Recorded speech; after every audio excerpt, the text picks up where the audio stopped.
मैं देखता हूँ तो औरत जो होती है वही औरत का दुश्मन होती है और जिसमें ज़्यादा भागीदारी उन्हीं की होती है। जैसे मैं करीब 40 वर्षों से देखता आ रहा हूँ कि जब गर्भाधारण होता है औरतें को तो वो अल्ट्रासाउंड कराते हैं और पता चलता है कि आने वाले संतान कन्या के रूप में है, तो उसे भ्रूण हत्या करा देते हैं। और क्योंकि वो बिना जन्मे हुए बच्चे को मार देते हैं, तो आज औरत ही उसका दुरुपयोग करती है। और जब वो हो जाते हैं तो फिर देखा जाता है समाज में कि बेटी में बड़ा ही अंतर किया जाता है। और हालांकि सभी जगह ऐसा नहीं है, किंतु मैं बता रहा हूँ कि कम से कम 100 में 70-75 घर यही हाल है। और दोनों की पढ़ाई लिखाई में और खान पान में भी अंतर किया जाता है। और बच्ची जो है वो नहीं जान रही है, किंतु उसे एक ऐसा आदत, ऐसा माहौल हो जाता है कि ये उसके लिए है, ये मेरे लिए है, ये वो खाएगा, ये मैं खाऊंगी, इस तरह का आदत होता है। फिर जब वो और शुरू से ही पराया धन माना जाता है। आइए इसके बाद जब वो ससुराल चली जाती है नई अरमानों के साथ, तो फिर वहाँ पता चलता है कि वहाँ जब गई तो सास बहू में भी संबंध है, तो वैसा नहीं हो पाता है जैसा कि वो सोच कर जाती है, बल्कि उनके साथ वो व्यवहार नहीं किया जाता है जो वो बेटी के साथ करते हैं। इस प्रकार से दूरियां बढ़ती चली जाती है। और जितना भी रिश्तेदार देखता हूँ, चाहे तो वो ननद या भौजाई के रूप में हैं या फिर उनका जो आपस में जेठानी या देवरानी हैं, तो एक दूरी सा लगता है और वो अपनापन नहीं नज़र आता है। इसका वजह कुछ इस तरह का है, जैसे मान लीजिए कि कोई जेठानी है, 10 वर्षों से घर को चलाई और 10 वर्षों के बाद जब उसकी बहुरानी आती है, देवरानी आई, तो उसे भी एक आशा हो जाता है कि अब ये संभालेगी। और उसे इतना अनावश्यक बोझ दिया जाता है जो नहीं कर पाती है। और जिसमें कि बहुत जगह मैं देखता हूँ कि वो जान के उन्हें छोड़ देते हैं कि वो कैसा करती है, क्या करती है, और बाद में निंदा शिकायत भी किया जाता है। चूँकि वो उस माहौल से आकर और इस माहौल में आती है, तो वो नहीं जान पाती है कि यहाँ के लोग क्या हैं। कम से कम उन्हें मौका देकर समझा कर उसके बाद किया जा सकता था। तो मैं बड़ा ही अंदर से दुखी होता हूँ और अनेक जगह देखता हूँ तो ये हमें देखने को मिलता है कि औरत का दुश्मन औरत ही है।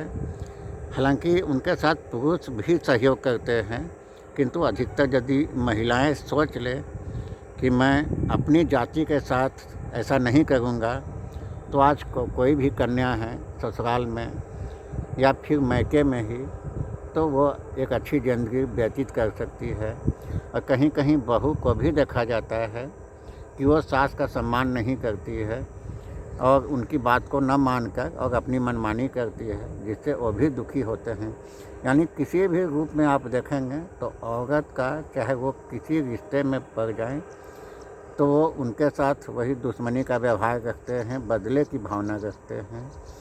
कहीं कहीं ऐसा भी देखा जाता है कि जो नई नवेली आई है वो आपके घर के बारे में नहीं जान रही है, तो कम से कम उसे आप समझा सकते हैं कि यहाँ का ऐसा है, या ये नया काम होता है, इसमें ये विधि होता है, इसको नया वस्त्र चाहिए। किंतु आज उन्हें छोड़ दिया जाता है और बाद में उन्हीं की शिकायत करते हैं कि वो ऐसा नहीं किए, उनको ऐसा देना चाहिए था, ये वक्त पर वो पुराने कपड़े से काम चलाए। तो ठीक है, आप सभी कहते हैं, किंतु मैं कहता हूँ कि उसमें आपकी भी भूमिका है, क्योंकि आपने पहले नहीं बताया और बाद में उसकी शिकायत करते हैं। अब आइए मैं एक बताता हूँ कि 2 सहेलियाँ करीब 35 साल के बाद मिली, खुशी से दोनों मिली। उसके बाद एक दूसरे का हाल चाल पूछने लगी। तो एक सहेली बताई अपना परिवार में कि हमारा घर सारा कुछ ठीक है, सब बढ़िया से है, कोई विदेश में बेटा बहू चला गया है, कोई दूसरा स्टेट में है।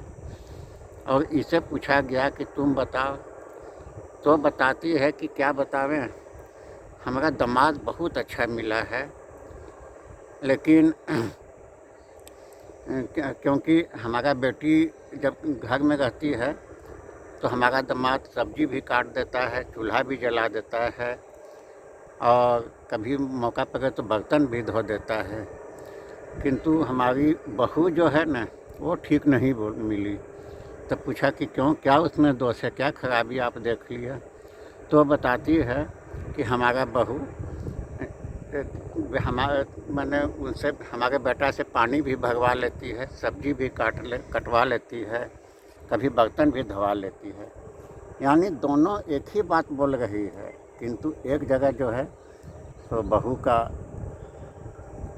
निंदा किया जा रहा है कि वो हमारे बेटे से करा रही है, क्योंकि यहाँ स्वार्थ है, उनका बेटा से कराया जा रहा है। और एक दफ़ा जब उसकी बेटी की स्वार्थ हो रही है तो उनका दामाद को बहुत अच्छा कहा जा रहा है, जबकि दोनों एक ही बात कह रहे हैं, अलग अलग ढंग से कह रहे हैं।